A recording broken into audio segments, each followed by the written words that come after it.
Shalom Bapak Ibu, saudara-saudara sekalian, selamat pagi, salam sejahtera di dalam kasih Tuhan. Tadi pagi saya sudah memperkenalkan diri, ya, nama saya lengkapnya Tan Xiao Fung, tapi cukup panggil saya dengan Ibu Ifung, bukan Ibu Afung ya, itu tukang bakso. Saudara, bulan Januari yang lalu saya diundang pelayanan ke Pulau Batam. Ya, ada sebuah gereja di Pulau Batam yang besar sekali menurut saya. Ini gereja terbesar di Pulau Batam. Saudara-saudara, ada kebaktian di sana 4 kali satu hari itu. Ya, pagi sampai sore. Saudara-saudara, saya memang dari hari Sabtu sudah datang ya. Saya berangkat sendiri di Bandara Batam. Ada yang menjemput ya, saudara-saudara, seorang bapak, seorang hamba Tuhan tapi bukan gembalanya ya. Dia bilang, Bu, sebelum saya antar ibu ke tempat penginapan, saya mau ajak ibu jalan-jalan dulu ya, karena dia tahu hari Seninnya saya harus sudah balik lagi gitu ya, nggak ada waktu lagi nanti kalau Senin. Biar ibu tahu ya Batam itu seperti apa. Maka saya diajak keliling-keliling sebentar saudara ya, nggak besar kan Pulau Batam itu. Saudara, dalam perjalanan ngobrol-ngobrol, bapak ini berbicara kepada saya, Bu, saya nggak tahu kenapa baru kenal dengan ibu, baru berjumpa di bandara ya saudara dengan saya, tapi saya ingin menceritakan sebuah rahasia kepada ibu. Dia bilang, sesuatu yang tidak pernah saya katakan kepada gembala saya, teman-teman rekan hamba Tuhan, kepada jemaat apalagi, bahkan termasuk istri saya. Ya, istrinya belum tahu. Saudara-saudara, saya bilang, ya udah silakan kalau Bapak percaya sama saya, Bapak cerita sama saya. Dia bilang begini, Bu, boleh nggak ya orang Kristen itu curiga sama anaknya sendiri? Gitu. Saya nggak tahu kasusnya, saya harus bertanya. Saya bilang, kasusnya apa Pak? Begini, saya punya anak 3, dia bilang. Anak saya 2 perempuan, yang ketiga ini laki-laki. Saya curiga sama anak saya sendiri, jangan-jangan bukan anak saya katanya gitu ya. Saudara, jangan negatif dulu ya. Bapak ini tidak curiga sama istrinya, selingkuh gitu, enggak ya. Cuma dia heran sekali karena anak yang ketiga laki-laki ini berbeda sekali dengan dirinya, dengan istrinya, dan dengan anaknya yang 2. Saudara-saudara, juga dengan keluarga besar mereka masing-masing. Pokoknya anak ini beda sendiri. Terus saya bilang, kenapa Bapak mulai curiga? Dia bilang, dimulai sejak istri saya melahirkan di sebuah rumah sakit di Batam ya. Itu ketika anaknya lahir nggak dikasih gelang nama gitu ya, nggak dikasih penang ya kata bilangnya, nggak dikasih label gitu ya, nggak dikasih gelang nama. Saudara-saudara, terus dia bilang, saya tuh curiga tuh anak ketuker gitu, karena banyak yang lahir waktu itu bareng sama anaknya dan anaknya ini berbeda sekali. Saya bilang, perbedaannya seperti apa Pak? Yang pertama Bu, ya itu kami dari keturunan keluarga yang rambutnya ikal, ya rambutnya keriting-keriting. Jadi semua ya, dia, istrinya, terus anaknya 2, ya keluarga besar mereka. Itu rambutnya ikal-ikal, keriting-keriting. Anak saya yang ini Bu, yang ketiga lurus abis katanya ya, saudara. Jadi saya periksain ya, kali ada yang nonjol-nonjol gitu ya, keriting sedikit, nggak ada, lurus semua. Terus yang kedua Pak, dia bilang kulitnya Bu, kami ini dari kulit warna gelap. Ya kan, emang saya lihat gelap. Saudara, itu kata yang halus untuk orang yang berkulit. Oh ya, ibu yang ngomong ya. Ya, saudara, kulitnya gelap. Ini anak putih banget gitu ya. Saudara, kemudian yang berikutnya Pak, apalagi yang bikin Bapak curiga? Nah ini dia Bu, satu lagi. Anak saya Bu, yang lain yang 2, istri saya dan saya ini Ibu lihat sendiri katanya ya. Kami dari keluarga mata besar, mata belok gitu ya. Yang kecil ini Bu, ya ampun matanya segaris. Saya tanya, itu segaris waktu tidur apa melek Pak? Saya tanya gitu, bercanda terus saudaranya. Dia bilang, iya lagi melek lah Bu. Kalau lagi tidur kan semua orang yang belok juga segaris matanya. Matanya sipit gitu ya. Ah masa sih Pak gitu ya. Saya kurang percaya juga karena nggak dibawa anaknya waktu itu. Nanti Bu hari Minggu saya bawa anak saya. Tapi ibu jangan bilang sama istri saya ya bahwa saya curiga. Ya enggak lah. Terus saudara nanti saya bawa. Benar hari Minggu. Saya khotbah saudara di gereja itu, dia berjejer sama istri sama 2 anaknya sengaja, ya. Meskipun istrinya nggak ngerti nih, nggak tahu. Terus dia kedip-kedipin saya, dia suruh lihat, suruh perhatikan. Ya ampun benar saudara. Ini anak yang kecil udah gemuk badannya gitu kan. Yang 2 itu kurus-kurus, gemuk badannya. Terus dia bilang bisik-bisik, Bu tuh kan kayak anak bos glodok kan Bu katanya gitu ya. Kayak anak bos glodok katanya, gemuk gitu ya. Rambutnya lurus, matanya sipit, saudara putih banget gitu ya. Terus saya sih nggak berani ngomong ya saudara. Wah bener Pak, beda banget gitu. Enggak ya saudara. Cuman saya batin dalam hati, iya bener beda nih pantas bapaknya curiga gitu kan ya. Saudara, terus di kesempatan karena ada banyak kebaktian kan, di sela-sela istirahat dia deketin saya lagi.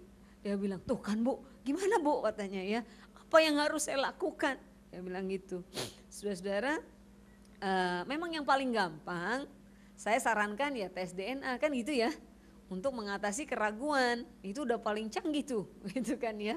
Tapi kan mahal Bu, iya juga sih. Terus gimana ya Bu, dosa gak Bu ya sebelum tes DNA, terus saya curiga. Saya bilang gini, ya Bapak curiga itu wajar karena berbeda kan. Tapi masalahnya yang buat Bapak berdosa atau tidak perlakuan Bapak terhadap anak ini nanti. Ya, kalau sementara Bapak masih curiga lalu Bapak memperlakukan anak ini tetap seperti anak Bapak, ya nggak dosa dong, ya kan? Bapak akan berdosa apabila ya belum tentu kebenarannya Bapak didorong oleh rasa curiga lalu memperlakukan anak Bapak seperti anak orang lain.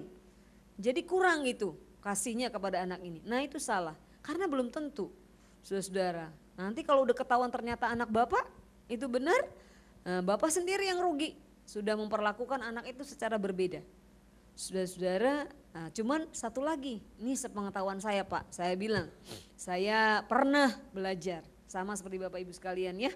Dulu waktu di SMP ada pelajaran biologi, saya ingat betul.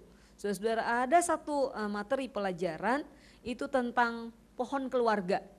Ya, ada yang masih ingat ya, kalau bapak, ibu lalu punya anak begitu ya.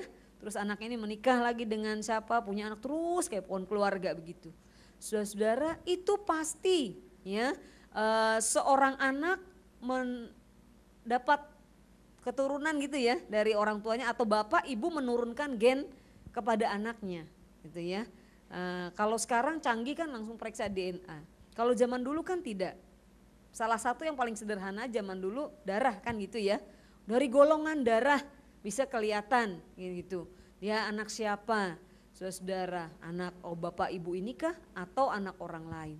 Saudara-saudara yang dikasihi oleh Tuhan, memang setiap anak yang lahir dari ibu dan bapak gitu ya, suami istri pasti akan menurunkan ya benih dari bapak dan ibu itu. Saudara-saudara itu sudah alamiah dan memang seperti itu. Saudara-saudara hal ini membuat saya berkata kepada bapak ini, kemudian yang kedua dalam pelajaran biologi itu ada ciri-ciri khas yang lain, tanda-tanda selain dari gen atau DNA-nya. Waktu itu pelajaran biologi bilang misalnya ada mata ya, warna mata, saudara warna rambut yang berbeda dengan orang tua, itu belum tentu bahwa anak tersebut bukan dari keturunan mereka. Misalnya begini, pakai bahasa yang sederhana aja. Saudara-saudara satu saat bapak ibu misalnya punya anak atau nanti ada cucu gitu ya, itu berbeda sekali dengan bapak ibunya. Jangan langsung ngejudge, wah ini anak hasil selingkuhan nih, ya bukan anak saya nih. Jangan seperti itu. Karena di pelajaran biologi itu dikatakan ada keturunan terlangkahi. Itu namanya ya keturunan yang terlangkahi. Anak ini misalnya rambutnya kayak tadi, harusnya keriting karena papa ibunya keriting, tapi dia lurus. Saudara, kalau ditelusuri itu bisa terjadi ada keturunan yang terlangkahi. Ada nenek moyang di atasnya yang memang rambutnya lurus begitu. Kemudian apalagi warna kulit juga seperti itu. Dan yang terakhir bahkan warna mata, biji mata itu ya. Kan orang Indonesia kebanyakan warnanya apa? Hitam ya.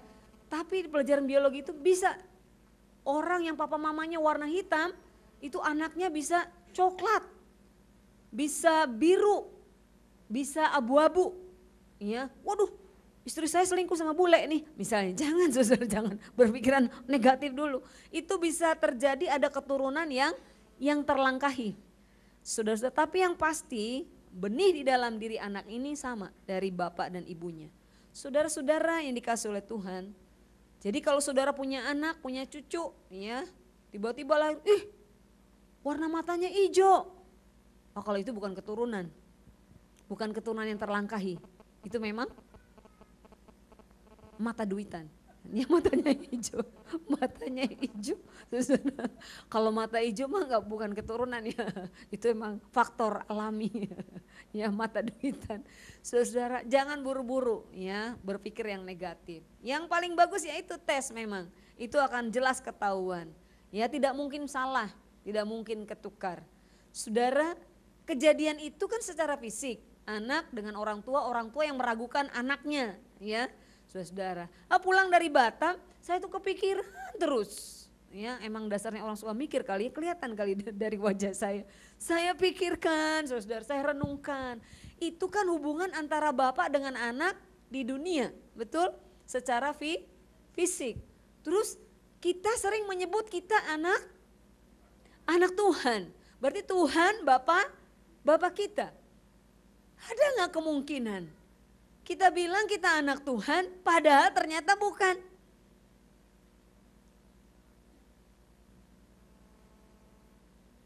Pernah saudara berpikir seperti itu? Kita ngaku-ngaku kan anak Tuhan, saya anak Bapak. Tapi bapaknya sendiri gak ngaku.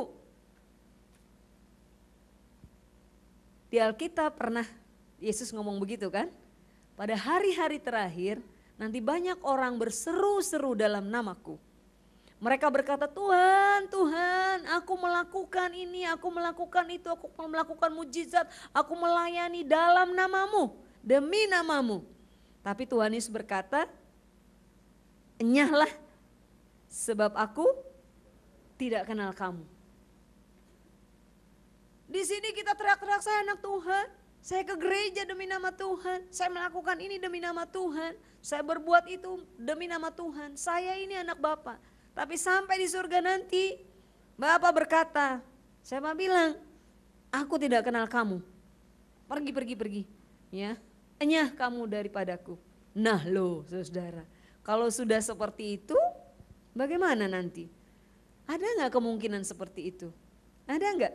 Ada, kalau firman Tuhan bilang ada ya ada. Saudara, masalahnya apa dong? Ya sama seperti masalah bapak dan anak secara fisik tadi saya bilang. Kalau anak itu dari benih bapaknya, walaupun dia kelihatannya berbeda-beda, ya kan? Nggak mirip dengan bapaknya, tapi pasti dia anak bapak itu. Nggak mungkin salah. Saudara-saudara, dalam kehidupan rohani seperti itu, kalau kita memang lahir dari Allah, ada benih ilahi di dalam kita. Dan itu pasti. Tuhan gak mungkin salah. Sampai di surga nanti dia bisa membedakan mana yang benar-benar dari benih ilahi, mana yang tidak. Ada firman Tuhan, kita baca sama-sama. Supaya kita berhati-hati, supaya kita mawas diri, supaya kita saudara melihat ke dalam diri kita. Apakah saya memang sudah layak berkata saya ini anak Bapak? Ya, kita baca sama-sama dalam 1 Yohanes pasalnya yang ketiga, ayat 9 dan ayatnya yang ke-10. 1 Yohanes pasal 3, ayat 9 dan ayat yang ke-10. Mari kita baca bersama-sama ayat ini. 1 Yohanes pasal 3 ayat 9 dan 10. 2, 3.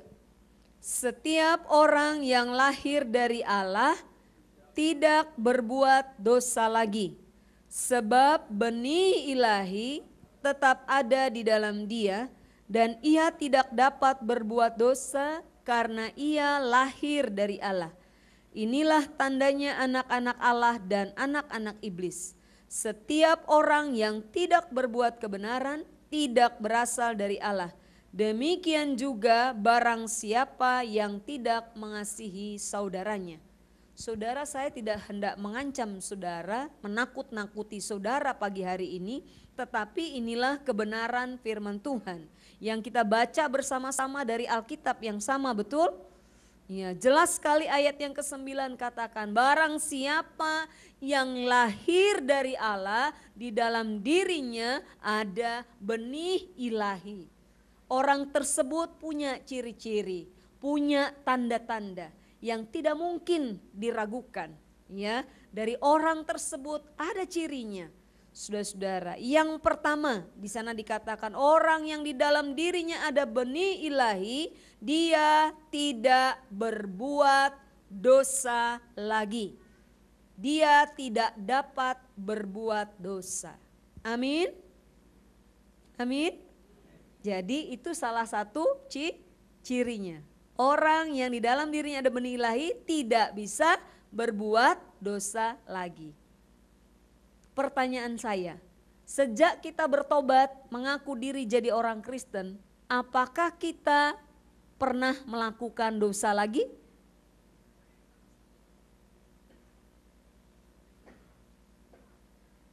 Sering? Bukan hanya pernah ya, sering. Berarti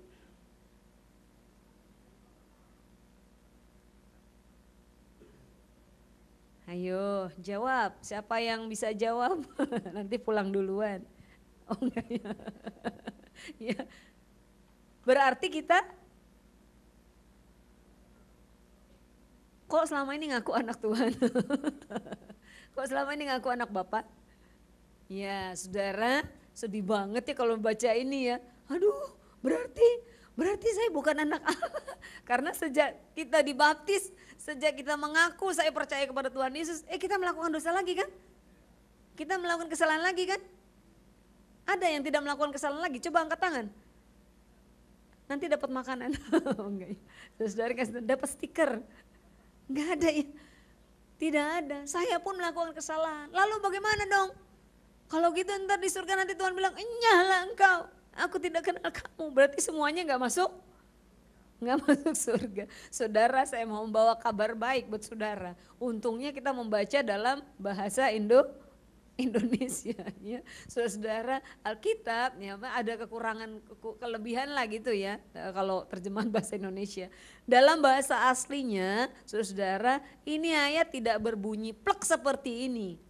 Ya, bersyukur kepada Tuhan. Ini pengertian buat kita. Saudara-saudara, dalam Alkitab bahasa aslinya dikatakan barang siapa yang di dalam dirinya ada benih ilahi bukan tidak akan berbuat dosa lagi. Atau tidak pernah berbuat dosa lagi. Tidak dikatakan seperti itu.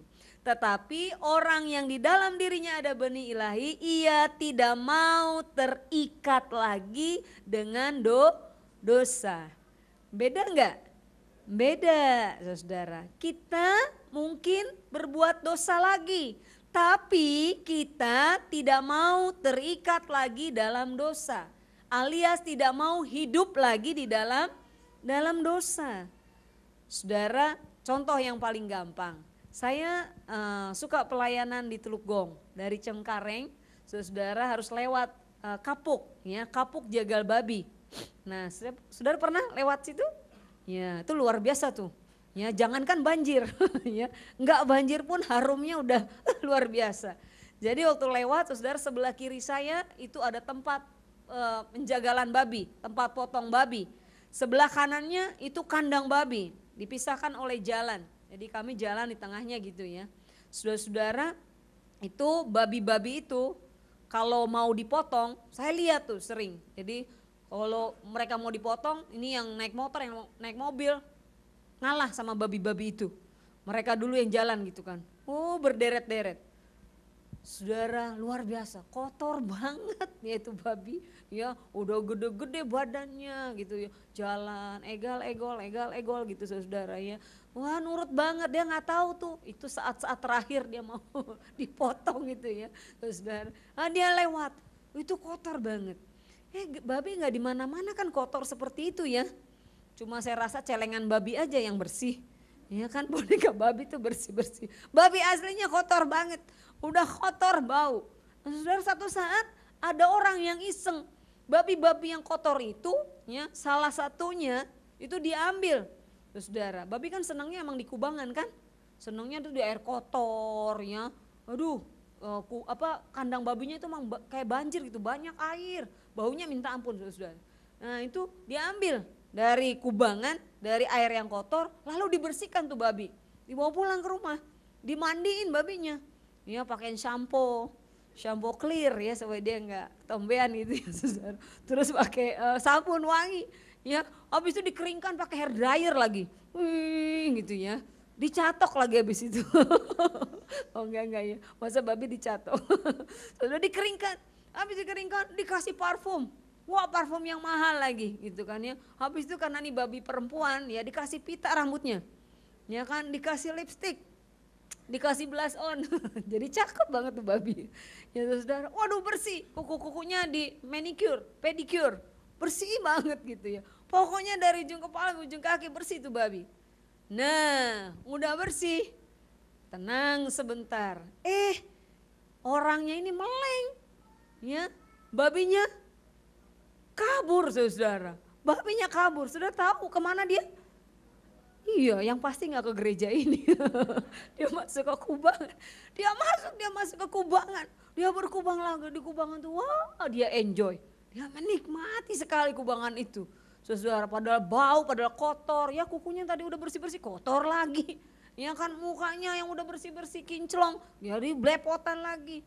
Dia ambil lagi sama orang itu. Bawa pulang lagi, dimandikan lagi, dibersihkan lagi.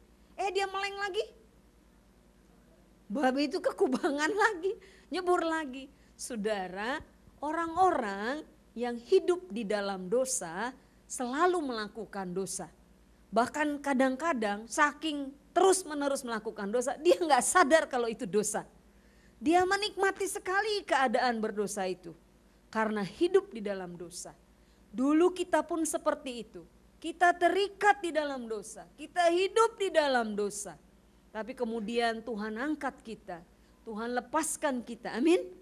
Kita percaya kepada Tuhan, Tuhan bebaskan kita. Saudara-saudara dikasih oleh Tuhan. Tapi kalau ada anak-anak Tuhan yang masih mengaku sebagai anak Tuhan, orang Kristen, tapi terus menerus hidup di dalam dosa, nah ini perlu dipertanyakan. Adakah benih ilahi itu di dalam diri orang tersebut? Karena firman Tuhan berkata, orang-orang yang di dalam dirinya ada benih ilahi, dia tidak mau komit lagi. Dia tidak mau hidup lagi di dalam dosa.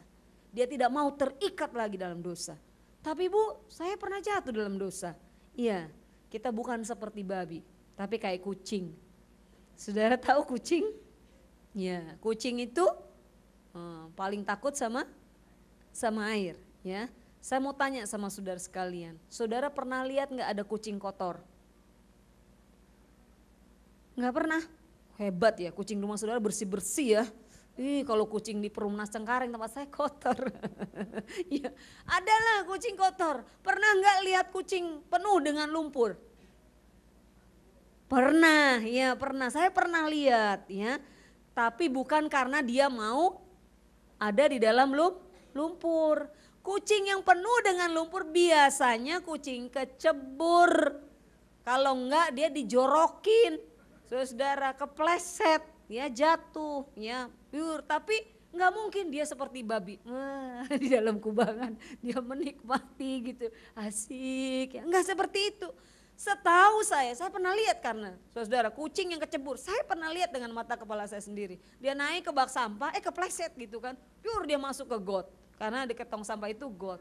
Terus saudara, wah kucing ini setengah mati, dia bangun gitu ya. Terus saudara, dia keluar dari got, wah dia kibas-kibaskan. Jangankan air got, air biasa aja gimana? Kalau kucing kena air, apa yang dilakukan? Apa yang dilakukan? Dijilat ya Bu ya, tapi bukan keturunan kucing kan? Bukan, maaf ya Bu ya. Dia kibas-kibas, dia nggak suka.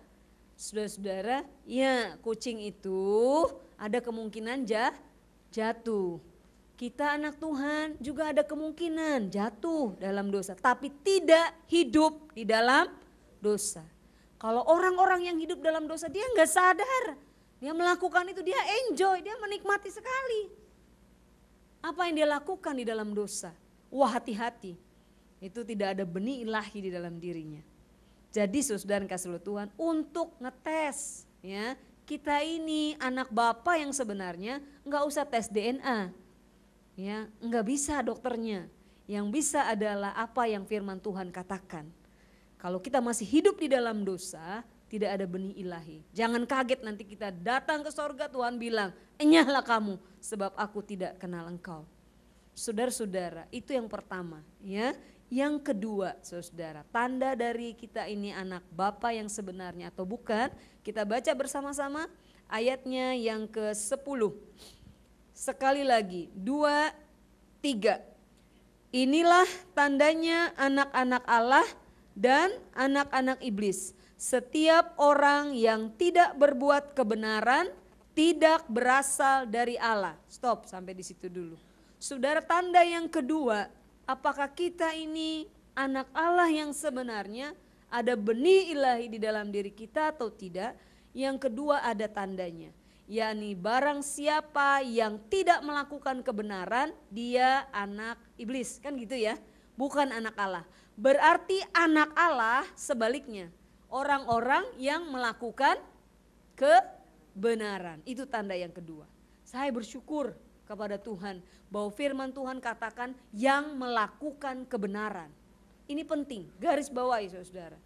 Bukan yang bisa mengatakan kebenaran. Atau juga tidak dikatakan barang siapa yang tahu kebenaran, tidak. Karena kenyataannya banyak orang Kristen tahu tentang kebenaran. Bisa mengucapkan tentang kebenaran, tetapi belum tentu hidup di dalam kebenaran, belum tentu melakukan kebenaran. Ini yang dimaksud oleh firman Tuhan. Tanda-tanda seorang anak Tuhan yang sejati bukan hanya tahu tentang kebenaran. Berapa banyak orang pintar kalau ditanya tentang kebenaran. Berapa banyak orang suka mengatakan tentang kebenaran, tetapi belum tentu melakukan kebenaran. Saya bersyukur yang Tuhan bilang adalah barang siapa yang melakukan kebenaran. Emang beda Bu? Beda sekali. Kalau kita cuma sekedar tahu tentang kebenaran, bisa ngomong tentang kebenaran, tapi tidak melakukan kebenaran, sama aja bohong. Kita bukan anak Tuhan yang sejati. Saudara, dan itu banyak, ada di tengah-tengah kita. Ada seorang ibu, ya, tiap hari dia bilang sama anaknya, nak, gak boleh bohong. Ya kan? Guru sekolah minggu juga ngajarin anak-anak sekolah minggunya, anak-anak gak boleh bohong ya. Kalau bohong itu dosa. Benar? Iya benar, itu karena ada dalam firman Tuhan. Ibu ini, guru sekolah minggu ini tahu tentang kebenaran. Bahwa kalau berbohong itu dosa. Hebatkah ibu ini? Hebat. Tapi belum tentu anak Tuhan yang sejati. Ya, karena cuma tahu dan bisa mengatakan, bener aja.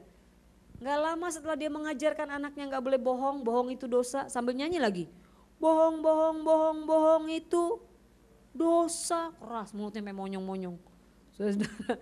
Tapi ketika suatu hari siang-siang, ya kan, hanya ada ibu dan anak ini, tiba-tiba si ibu ini gak sengaja dia ngintip dari hordengnya, dia mau lihat sesuatu, ada seorang datang, dari jauh dia udah lihat, ya itu bawa buku, bapak-bapak, saudara, bawa tas kecil, bawa buku, ya jalan mendekati rumah ibu ini, ya semakin dekat, ibu ini langsung bilang sama anaknya, nak, tolong kalau bapak itu datang, terus cari-cari ibu, kamu bilang saja ya, ibu lagi, iya, bilang aja mama gak ada ya, bilang aja mama lagi pergi ya.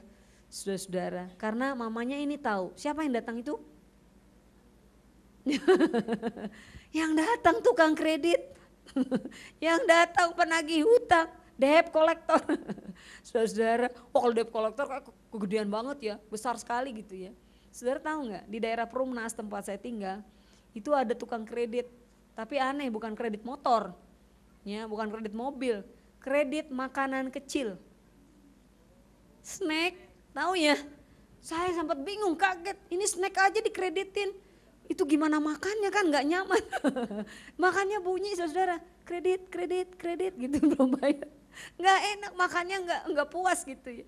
Saudara, ibu ini keliling bawa makanan snack macam-macam. Paling snacknya harga 5.000 gitu loh saudara. Siapa mau gitu kan. Tinggal ambil, nanti catat. Bulan depannya dia tagih saudara. Snack aja dikredit. Ya, belum lunas itu makanannya udah kemana kan gitu saudara ya, kasihan banget ya. Tapi memang benar ada, wow tukang kredit datang, ya mamanya bilang mama nggak ada. Tuh kan barusan tadi bilang apa, bohong itu dosa, tahu dia kebenaran. Dia menyebutkannya dengan baik, bohong itu dosa. Tapi dia tidak melakukan kebenaran. Saudara yang dikasih oleh Tuhan, itu ada di sekitar kita. Atau jangan-jangan kita yang melakukan itu. Berarti tidak ada benih ilahi di dalam diri kita. Ada bapak-bapak pinter banget ya mengajarkan kebenaran pada anaknya. Dia bilang, nak kalau di sekolah gak boleh curang. Kalau curang itu dosa. Ada firman Tuhannya? Ada ya, gak boleh kita curang. Saudara-saudara yang kasih Tuhan, diajarin tuh anaknya manggut-manggut. Tapi satu saat bapak dan anak ini pergi ya saudara ke satu tempat, naik metro mini, naik Kopaja, ya, terus ditagih sama kondektur. Nah, kalau anak kecil kan nggak bayar ya, orang gede bayar nih 2.000.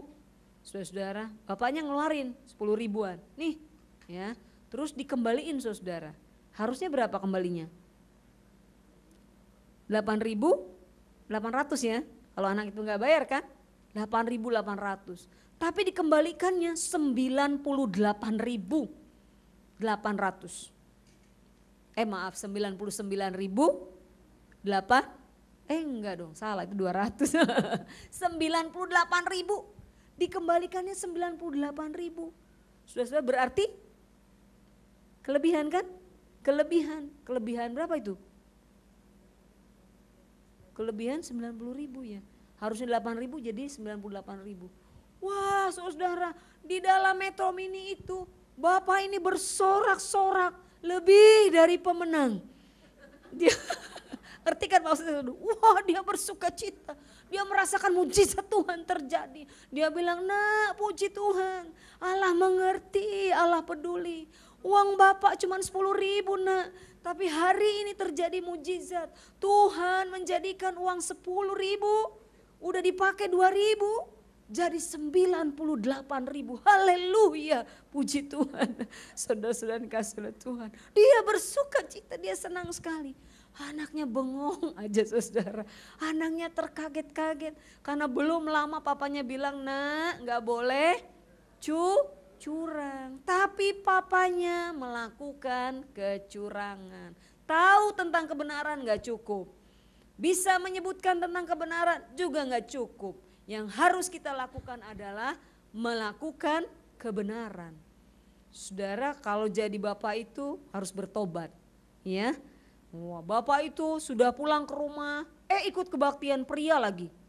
Bersaksi pula di kebaktian pria. Puji Tuhan saudara, tadi siang jam sekian saya naik metro mini jurusan Grogol. Nomor disebutkan saudara. Saya punya uang 10.000. Bayar metro mini 2.000, dikembalikan 98.000. Wah, Tuhan mengirimkan berkat, bisa lewat siapa saja, bisa lewat mana saja. Gitu kata bapak ini. Puji Tuhan. Jemaat yang dengar, haleluya, amin saudara, amin gitu. Semuanya tepuk tangan, beri kemuliaan buat Tuhan. Semuanya tepuk tangan. Saudara jemaatnya juga gila. Kalau ada yang seperti ini bersaksi, saudara di-cut aja ya, turun. Itu nggak benar ya. Saudara kasih itu nggak benar, ya kan? Wah, duduklah bapak ini sambil orang-orang bersorak-sorak, Tuhan ajaib ya, luar biasa. Nah, terus siapa lagi mau bersaksi? Ada lagi bapak-bapak maju ke depan. Ya, saudara-saudara, saya juga mengalami mujizat Tuhan. Hari ini, detik ini, baru saja Ya Tuhan singkapkan semua rahasia yang luar biasa. Saya bingung dari tadi siang, kemana uang saya? Ya kan, saya rasa uang saya ada cukup tapi kok bisa hilang. Itu saudara, tapi sekarang ternyata Tuhan singkapkan di sini, di bait Allah ini. Gitu. Saudara mengerti? Ya saudara kita mengerti ya. Ternyata orang yang bersaksi kedua adalah kondektur bis itu. Saudara, ya Tuhan singkapkan lewat Bapak itu. Kembalikan. Saudara kasih Tuhan, siapa yang mengalami mujizat? Kondektur, ini baru benar dia mengalami mujizat ya. Tuhan singkapkan di gereja. Saudara, kita sering begitu. Tahu tentang kebenaran, wah apa luar kepala kan begitu. Luar kepala apa dalam kepala ya? Kalau tahu itu luar kepala apa dalam kepala sih? Ya itulah salahnya bahasa Indonesia suka salah gitu ya. Kalau di luar kepala kan berarti nggak hafal kan? Nggak tahu kan, masih di luar kok. Yang benar tuh di dalam kepala. Orang pintar itu bukan encer otaknya, bukan. Kalau encer tuh malah mati kan, otaknya udah kena kecelakaan meleleh gitu kan. Itu nggak pintar lagi. Yang bagus tuh orang pintar itu otaknya beku, otaknya nggak encer, otaknya kental. Saudara-saudara kasih Tuhan, ya kita sering mengatakan kebenaran, kita tahu banyak kebenaran, tetapi selama kita tidak melakukan kebenaran, hati-hati, jangan-jangan tidak ada benih ilahi di dalam diri kita. Karena itu tanda yang kedua. Dan yang ketiga, yang terakhir, kita lihat saudara masih ayat yang ke-10. Di sana dikatakan mulai kata demikian, 2, 3. Demikian juga barang siapa yang tidak mengasihi saudaranya berarti dia anak iblis. Kalau anak Tuhan berarti sebaliknya. Tanda yang ketiga dari seorang anak Tuhan yang sejati, yang di dalam dirinya ada benih ilahi adalah ia mengasihi saudaranya. Saudara di sini bukan hanya terbatas kepada orang-orang yang ada hubungan darah dengan kita. Oh kakak saya sayang bu sama dia, udah tahu itu kakaknya kan gitu ya. Saya sayang banget bu sama adik saya, ya itu adiknya. Saya sayang banget bu sama orang tua saya, sama anak saya. Saudara, bukan itu. Kata saudara di sini artinya universal. Setiap makhluk hidup yang namanya manusia sama seperti saya dan saudara, dia adalah saudara kita. Amin. Kita yang suka mengkotak-kotakan, dia saudara saya bukan. Ya, dia saudara seiman, dia bukan saudara seiman dan lain sebagainya. Itu nampak sekali.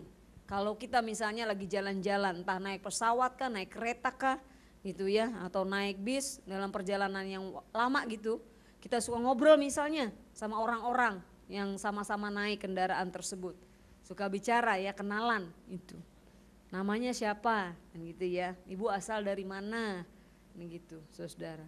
Kalau dia udah ngomong saya ini orang dari Jakarta. Oh, sama-sama Jakarta nih. Kena nih ya, saudara. Makin mendalam lagi, maaf ya, ibu ini orang Kristen atau bukan? Kalau dia dibilang bukan, saya bukan orang Kristen, lalu kita udah mulai menjaga jarak, ya kan? Kita bilang, oh dia bukan saudara saya, lain beda agama, kan gitu ya, saudara. Ntar waktu salaman, kenalan, Kristen bukan bu? Iya, saya Kristen. Oh sama nih, kita saudara, gitu kan ya. Itu kan kita yang buat kan? Kita saudara. Maju lagi percakapannya. Maaf ya bu ya, kalau orang Kristen, ibu Kristennya Kristen K apa Kristen P? Gitu. Ngerti saudara? Kristen K, Kristen apa? Kristen Katolik, Kristen P? Oh Protestan ya. Oh, terus saya Kristen K. Kan kita misalnya Protestan nih kan, GBI ya, karismatik. Saudara, terus kita bilang, wah bukan, dia K, saya P. Mulai jaga jarak. Makin lagi saudara. Padahal sama-sama tadi kan Kristen. Taunya sama-sama P misalnya, sama-sama Protestan. Masih tanya lagi. Maaf ya bu, ibu Kristen Protestan, tapi dari gereja mana ya? Kan gitu. Oh saya dari gereja kan macam-macam tuh. Ada GKI, GKY, GKJ, ya kan, macam-macam tuh. GBI, GBIS, wah banyak saudara.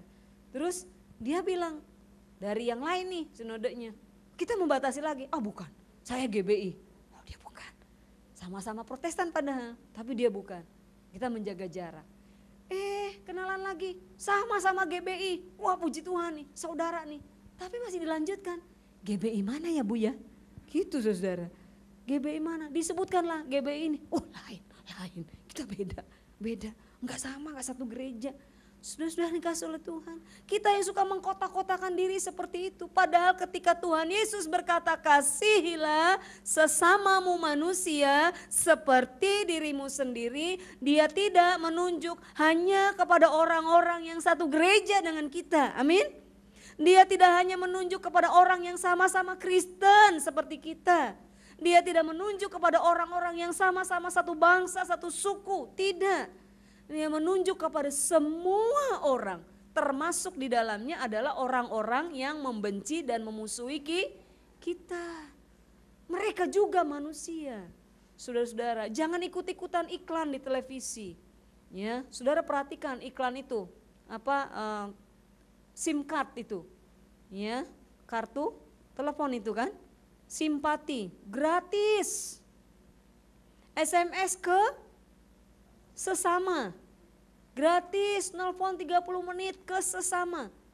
Sama, sesama, tapi saudara tahu artinya sesama di situ. Di iklan itu. Maksudnya sesama apa? Semua operator? Sesama pengguna handphone? Tidak kan? Sesama operator simpati. Hanya golongan simpati.